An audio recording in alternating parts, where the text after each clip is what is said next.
Biblia explicada, un recorrido diario por las Sagradas Escrituras.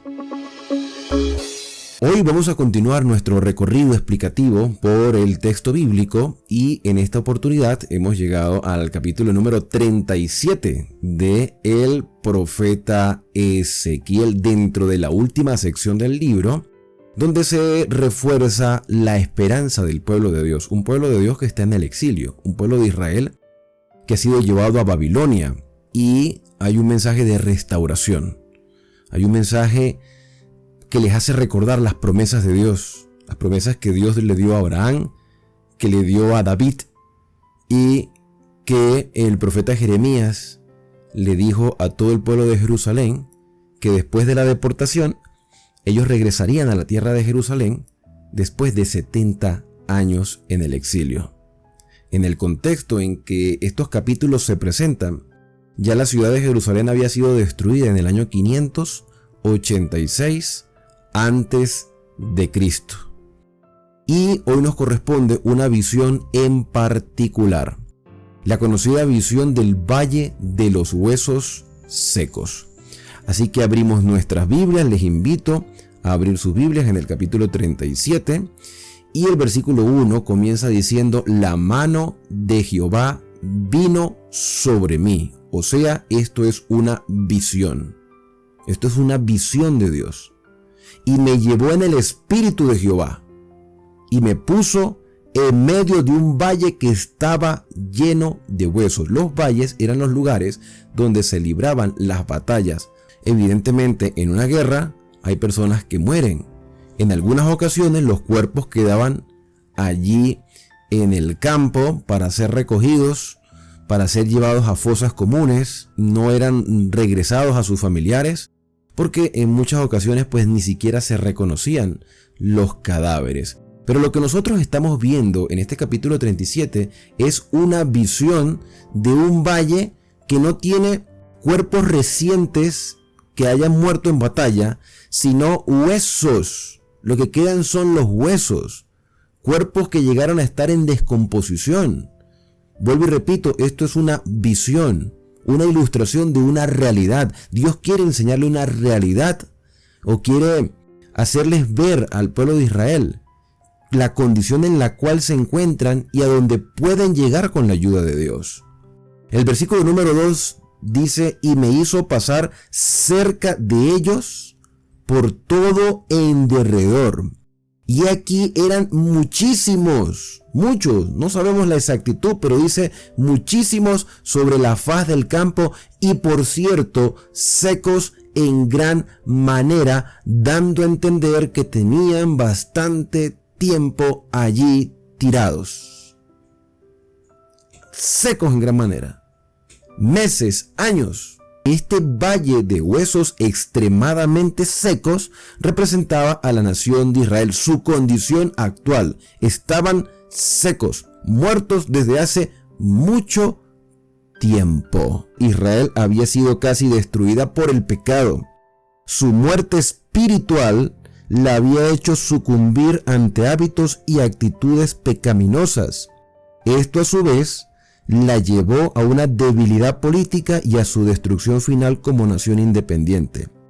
Si hubiera continuado fielmente en su relación de pacto con Dios, nunca hubiese llegado a ser una caña quebrada, porque este capítulo se divide en dos partes. Desde el versículo 1 hasta el 15 habla acerca del Valle de los Huesos Secos, y del 15 en adelante entonces habla de una caña que ha sido quebrada, que representa la ruptura de Israel y Judá después de la muerte de Salomón. Entonces ya podemos ir deduciendo que estos huesos secos en gran manera representan a la nación de Israel. Dice el versículo número 3: y me dijo: hijo de hombre. Dios le pregunta a Ezequiel: ¿vivirán estos huesos? Desde el punto de vista humano es imposible. Por eso es que Ezequiel, ya con el dolor de su corazón, de todo lo que ha experimentado desde la deportación hasta la destrucción de Jerusalén, Ezequiel humanamente pudiera responder: es imposible, Señor, que estos huesos puedan volver a vivir. Primero porque tienen mucho tiempo allí tirados y seguramente las partes del cuerpo están esparcidas por diferentes lugares y esto es un montón de huesos aquí que ni siquiera se pueden identificar. Pero la respuesta del profeta fue: Señor, tú lo sabes. Yo no lo sé. Yo tengo una mente muy limitada, Señor. Hay cosas que se me escapan a mi comprensión. Desde mi punto de vista humano es imposible. Y sabes, mi querido hermano y hermana, lo que es imposible para el hombre, para Dios, todo es posible. Este capítulo 37 tiene 3 enfoques diferentes. Tiene 2 mensajes desde 3 enfoques diferentes. El enfoque literal de la restauración del pueblo de Israel a la tierra de Jerusalén, donde ellos reconstruirían después de haber estado o después de haber pasado 70 años en el exilio. Ellos retornarían a Jerusalén, reconstruirían la ciudad, reconstruirían el templo. Habría profetas que les recordaría a ellos las promesas del Mesías que habría de venir.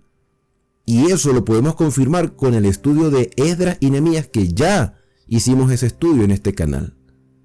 Esos 2 libros, Esdras y Nehemías, muestran que Dios cumplió su parte del pacto. Ahora, en los libros de los profetas menores, Ageo y Zacarías, ellos van a confirmar las promesas del Señor diciendo que el Mesías vendrá o vendría y ya vino. Entonces Dios siempre ha cumplido la parte de su compromiso en este pacto de relación. Entonces el Señor le dice: mira, lo que tú tienes que hacer, Ezequiel, es simplemente profetizar a esos huesos. ¿Cómo profetizar? ¿Qué significa profetizar? Profetizar es llevar un mensaje, es hablar, es compartir la revelación del Señor. Entonces tú tienes que hablarle a esos huesos, dice el versículo 4. Si tú crees que es imposible, yo voy a hacer las cosas posibles. Lo que tú no entiendes ahora, lo vas a entender después. Tú tienes que cumplir tu parte, Ezequiel. Tú eres el atalaya. Profetiza sobre esos huesos y diles: huesos secos, oigan palabra de Jehová. Escuchen, pero no tienen oído. Es imposible que me escuchen. Es imposible, Señor. Es como que si nosotros pudiéramos meternos en la mente de Ezequiel y ver sus pensamientos y quizás llegar a la conclusión de que Ezequiel le dice al Señor: Señor, ¿cuántas veces no le he hablado yo a los vivos y los vivos no me escuchan? ¿Cómo puedo yo hablarle a los muertos? No olvidemos que esto es una visión que está mostrando la realidad espiritual del pueblo de Israel. Entonces el primer punto de vista, el primer enfoque es ese, el literal, y el segundo, el espiritual, porque muestra la realidad espiritual de un pueblo que tenía las revelaciones del Señor a través de sus profetas, pero que también muestra la realidad de nosotros el día de hoy. Nosotros podemos estar hoy vivos, físicamente hablando, pero muertos desde el punto de vista espiritual. Esos serían los 2 principales enfoques. El tercero lo vamos a ver a medida que vayamos estudiando. Ezequiel, profetízale a los huesos y los huesos van a escucharte. Versículo número 5. Así ha dicho Jehová, o sea, este es el mensaje. Así ha dicho Jehová el Señor a estos huesos: he aquí yo hago entrar espíritu en vosotros y viviréis. Y pondré tendones sobre vosotros y haré subir sobre vosotros carne y os cubriré de piel y pondré en vosotros espíritu y viviréis y sabréis que yo soy Jehová. Yo los voy a traer a ustedes a la vida. Yo los voy a restaurar a ustedes como nación. Yo los voy a resucitar a ustedes de su muerte espiritual. Y aquí viene entonces el tercer enfoque de este capítulo, y es llevarnos hacia lo escatológico, hacia lo futuro, hacia el evento de la resurrección de los justos cuando Cristo venga por segunda vez en las nubes de los cielos. Personas que tienen muchos años, décadas y siglos en el polvo de la tierra, sus cuerpos serán restaurados. Porque lo que es imposible para el hombre, para Dios todo es posible, y sabremos que Jehová es el Señor. El Señor pondrá espíritu de nuevo en nosotros. Él hará que los cuerpos sean restaurados. El versículo número 7 expresa que Ezequiel obedeció a Dios y dijo, profetizó como se le había mandado. Y hubo un ruido mientras yo profetizaba. ¿Qué dijo exactamente? Las palabras del Señor. Yo pondré espíritu en ustedes, ustedes van a volver a vivir, yo les voy a poner piel en su cuerpo, tendones. Eso fue lo que el profeta repitió del Señor. Entonces, mientras él estaba hablando, hubo un temblor, un estremecimiento muy similar, o que nos hace recordar aquel estremecimiento en el monte Sinaí, cuando Dios habló a su pueblo después de haberlo sacado de la esclavitud de Egipto. Y los huesos se juntaron, cada hueso con su hueso. ¿Qué hizo el profeta? Simplemente repetir la palabra del Señor. El resto es trabajo de Dios. Y aquí hay otra lección para nosotros.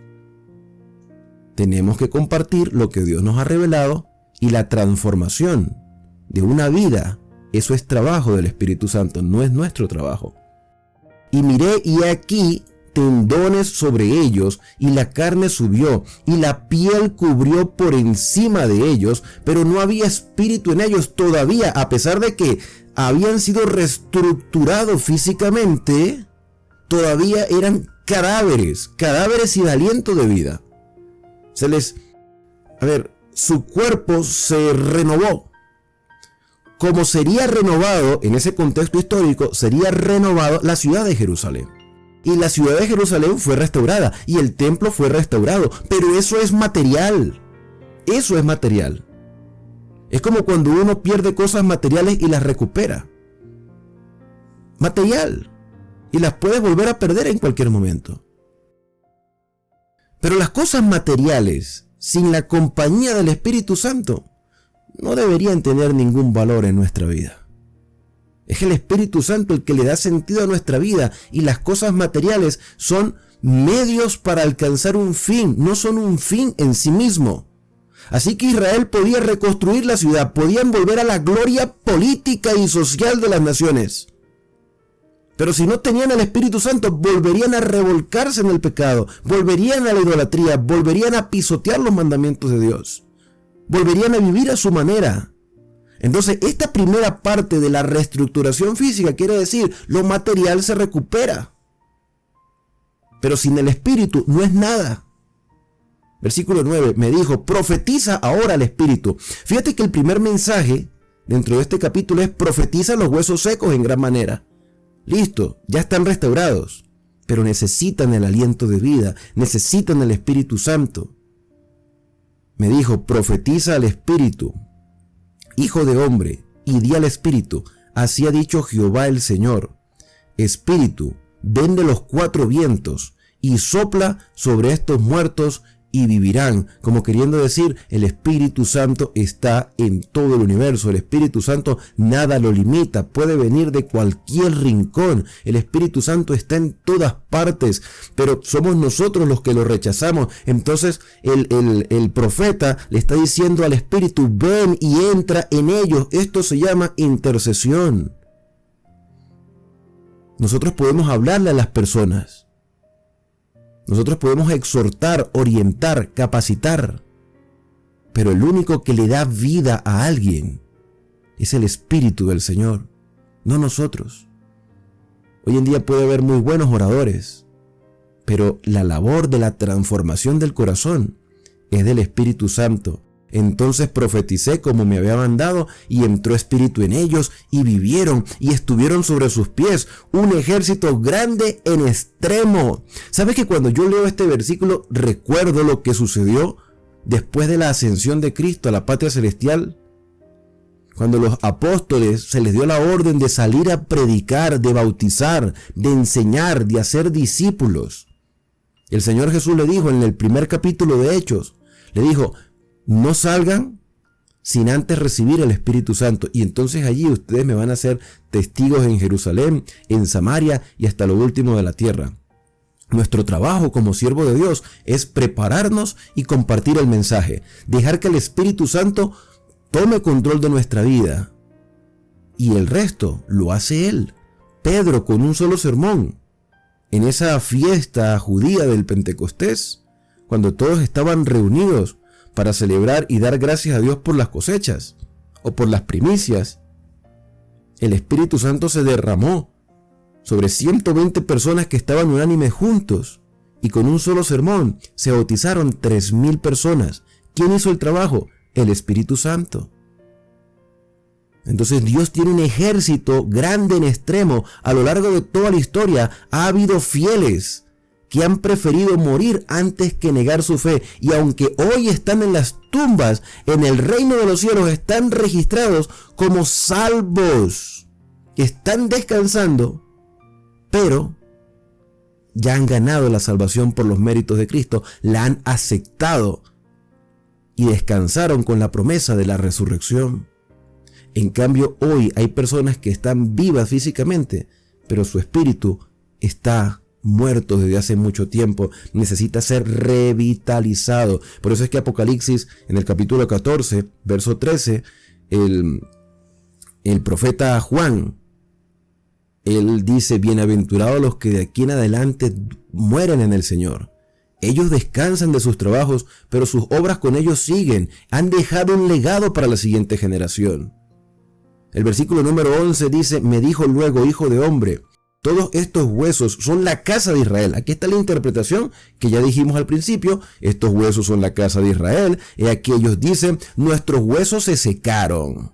Fíjate, ellos están vivos, porque esto es una visión. Yo recalco que es una visión porque a veces lo tomamos de manera literal, como que realmente los muertos se levantaron en ese momento histórico.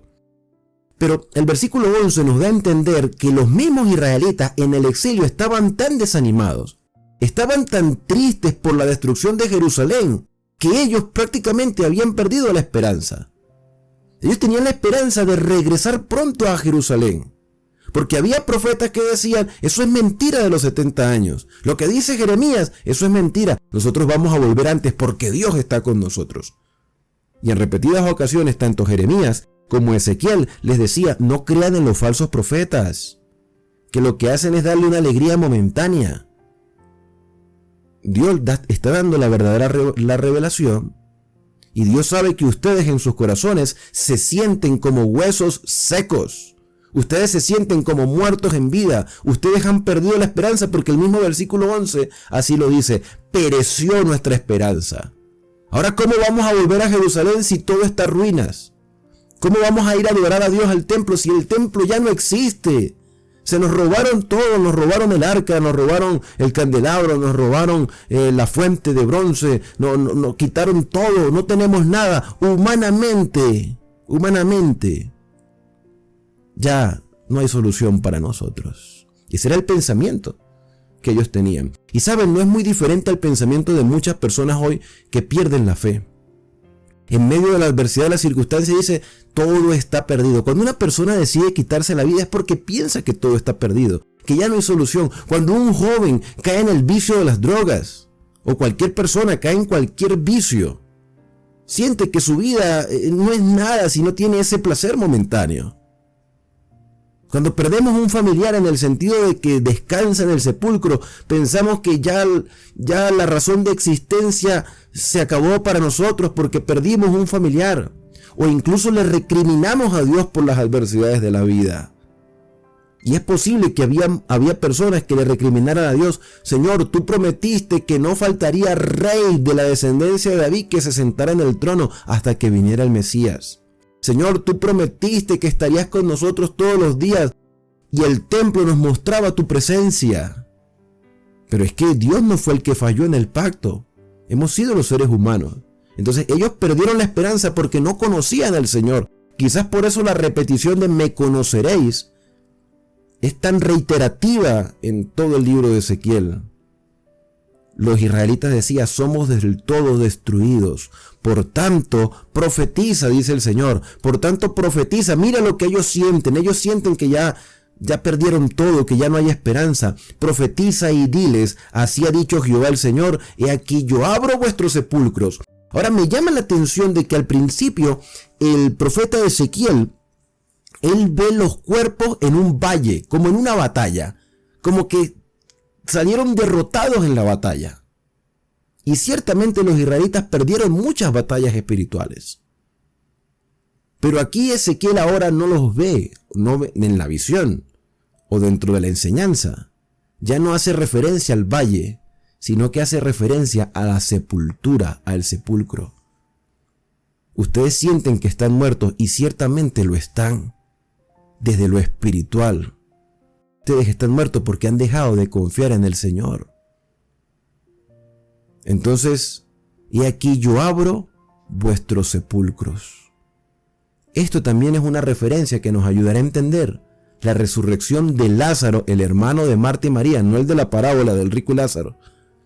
La resurrección de Lázaro, que tenía 4 días en la tumba. Y el Señor sabía el tiempo en que Lázaro estaba allí. Y él sabía que estaba enfermo. Y no fue antes porque quería mostrar el poder de Dios. Quería demostrar que Él tiene el poder sobre la muerte. Cuando el sepulcro de Lázaro se abrió, era evidente que lo que expedía esa cueva era un olor putrefacto porque el cuerpo estaba en proceso de descomposición. Y también era una aparente humillación para las hermanas que, oye, están oliendo a nuestro hermano que está podrido. Pero el Señor Jesús hizo algo que para el ser humano es impensable: resucitar a una persona después que está en ese proceso. Y lo hizo. El Señor va a abrir las tumbas también de aquellos que descansen con la bendita promesa de la resurrección. Jesucristo dijo: yo soy la resurrección y la vida. El que cree en mí, aunque esté muerto, va a vivir, vivirá, resucitará. De hecho, el concepto de la resurrección era muy conocido en algunas personas, o en muchas personas en el tiempo de Jesús, aunque muchos líderes como los saduceos no le importaba. No creían en la resurrección de los muertos. Pero cuando Jesús se encuentra con Marta y María, Él les dice: yo lo voy a resucitar. Tu hermano va a resucitar. Y ellas le respondieron: sí, Señor, resucitará en el día final, porque tenían un concepto claro de la resurrección. De hecho, el libro de Daniel en el capítulo 12 habla de eso, de la resurrección de aquellos que se levantarán de las tumbas para vida y otros que después recibirán su recompensa de muerte eterna, o como dice Apocalipsis, la muerte segunda. Pero entonces el versículo 12 habla de que el Señor abrirá los sepulcros. Por supuesto, aquí está hablando a los que están vivos, pero que espiritualmente se sienten muertos. Dice: yo abriré vuestros sepulcros, pueblo mío, y os haré subir de vuestras sepulturas, y os traeré a la tierra de Israel, la restauración de Israel. Y sabréis que yo soy Jehová, me conoceréis, cuando abra vuestro sepulcro, y os saque de vuestra sepultura, pueblo mío, y pondré mi espíritu en vosotros, y viviréis, y os haré reposar sobre la tierra, y sabréis que yo soy Jehová, y lo hice, dice Jehová. Es decir, cuando dice y lo hice, es porque ya lo estaba haciendo. Ya estaba creando un despertar en el corazón de muchas personas, como lo está haciendo hoy en este momento contigo, conmigo y con muchas personas más. Aquí termina la primera parte. La segunda parte, a partir del versículo 15, dice: vino a mí palabra de Jehová diciendo: hijo de hombre, toma ahora un palo. Entonces ya sabemos que vamos a ser restaurados, o que el pueblo de Israel será restaurado, y nosotros también, si nos toca que descansar, seremos levantados de las tumbas. Pero esta segunda parte habla de la unidad, habla de la unión que deben tener los hijos de Dios. En este caso, Israel y Judá ya no serían dos naciones separadas, serían una sola nación.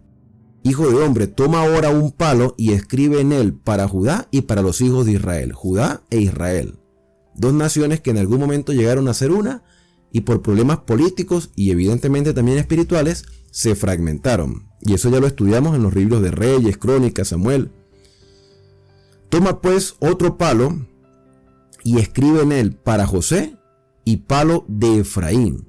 O sea, José y Efraín a la final pertenecen al reino del norte de Israel. Me llama la atención porque José es el padre de Efraín. O sea, son una misma familia. Como queriendo decir, ustedes son familia. Nunca han dejado de serlo. Y para toda la casa de Israel sus compañeros. Júntalos luego el uno con el otro para que sean uno. Y sean uno solo en tu mano. Y cuando te pregunten los hijos de tu pueblo diciendo, ¿no nos enseñarás qué te propones con esto? ¿Qué quieren decir estos palos quebrados que estás uniendo, que estás allí solidificando para que sean uno solo?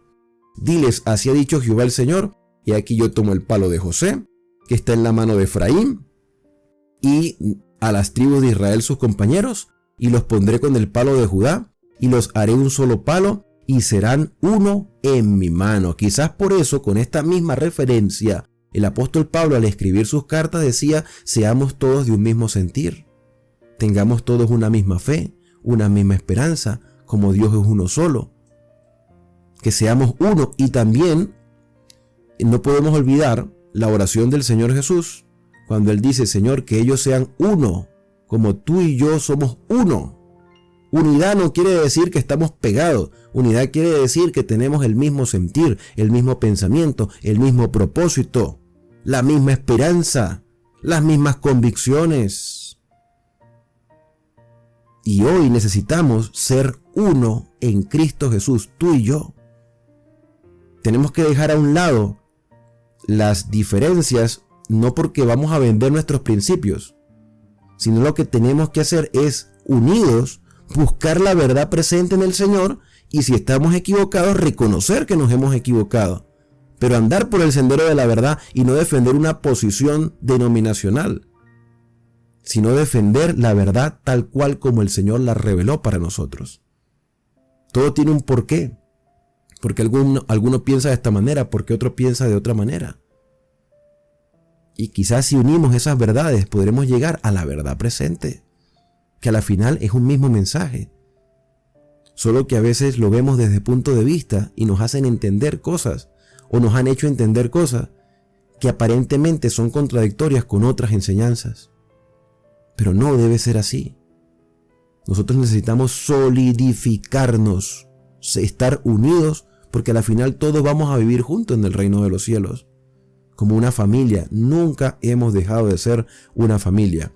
Y los palos sobre que escribas estarán en tu mano delante de sus ojos, y les dirás, así ha dicho Jehová el Señor, y aquí yo tomo a los hijos de Israel de entre las naciones a las cuales fueron, y los recogeré de todas partes, y los traeré a su tierra.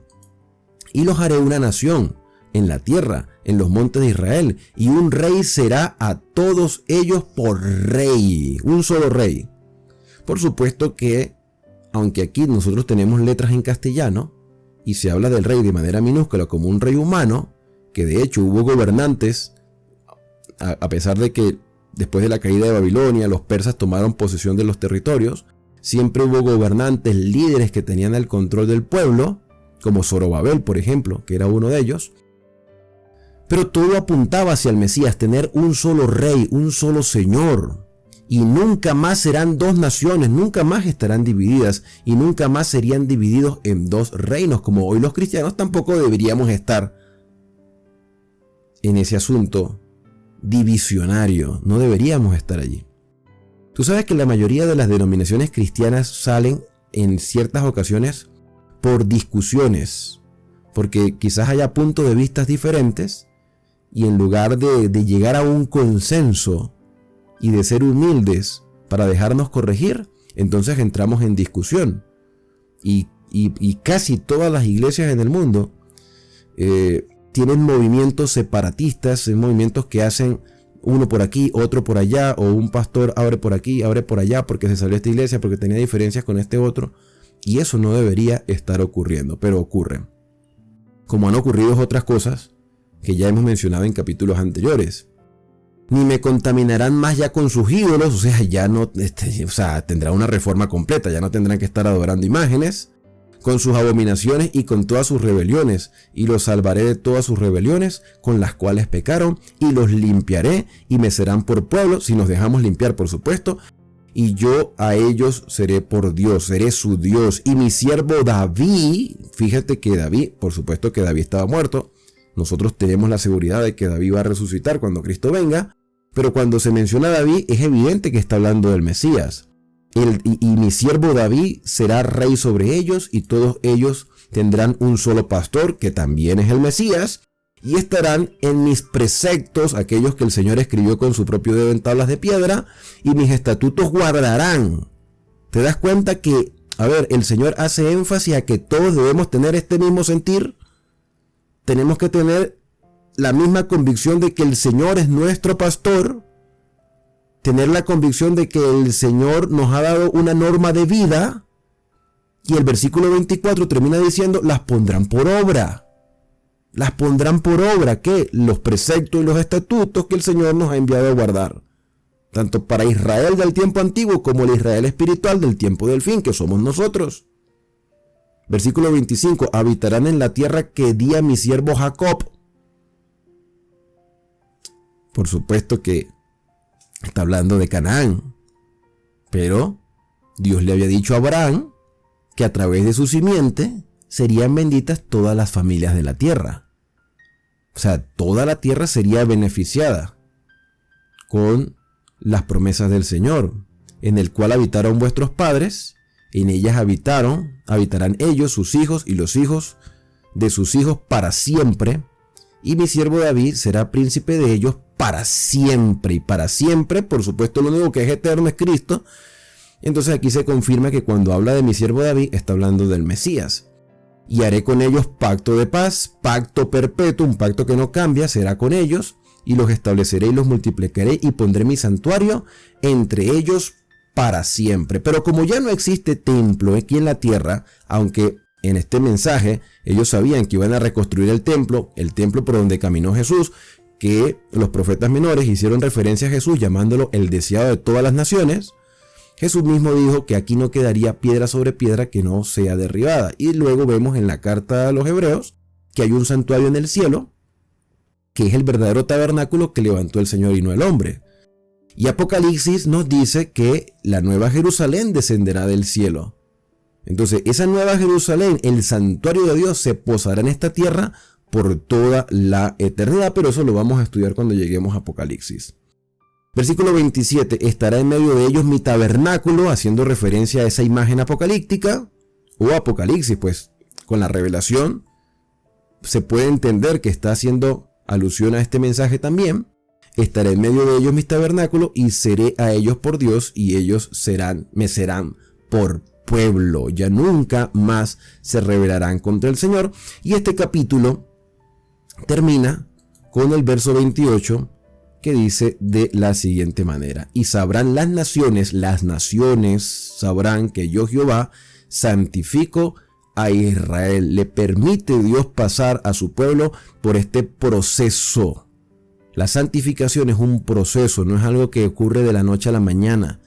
Para que nosotros hoy, como Israel espiritual del tiempo del fin, podamos llegar a esa santificación, necesitamos empezar a preguntarnos cuál es la voluntad del Señor. Necesitamos permitir al Espíritu Santo que obre nuestra vida, que nos muestre el camino por donde debemos andar, que corrija nuestros pecados, que nos permita entender que Él debe tener el control de todas las cosas y estar unidos como hermanos, estar unidos como una familia de fe, ser obediente a sus mandamientos, prestarle atención a su palabra, conocer al Señor cada día.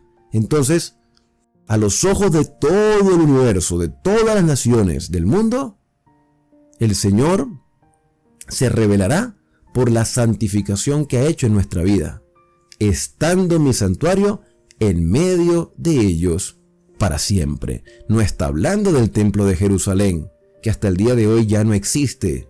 Está hablando del santuario en el cielo, que descenderá cuando el Señor Jesús venga en gloria y majestad y nos lleve a la patria celestial. Allí estaremos con Él por 1000 años y después aquí en la tierra por los siglos de los siglos sin fin, para siempre, como termina este capítulo número 37. Entonces, en conclusión, el capítulo 37, el valle de los huesos secos y la vara que es unida, representa en el contexto literal, representa a una nación de Israel restaurada después de los 70 años de cautiverio en Babilonia. Pero también desde lo espiritual representa la realidad de muchas personas a lo largo de la historia, vivos que espiritualmente están muertos. Y desde lo escatológico habla de la resurrección de aquellos que murieron en Cristo, que aunque están muertos, vivirán cuando el Señor venga por segunda vez. Yo no sé en qué condición te encuentras tú en este momento. No sé si estás pasando por una crisis emocional fuerte. No sé si estás pasando por una dificultad monetaria que te ha hecho sentir que el Señor te ha abandonado. Yo no sé si tienes algún vicio que no te permite vivir normal.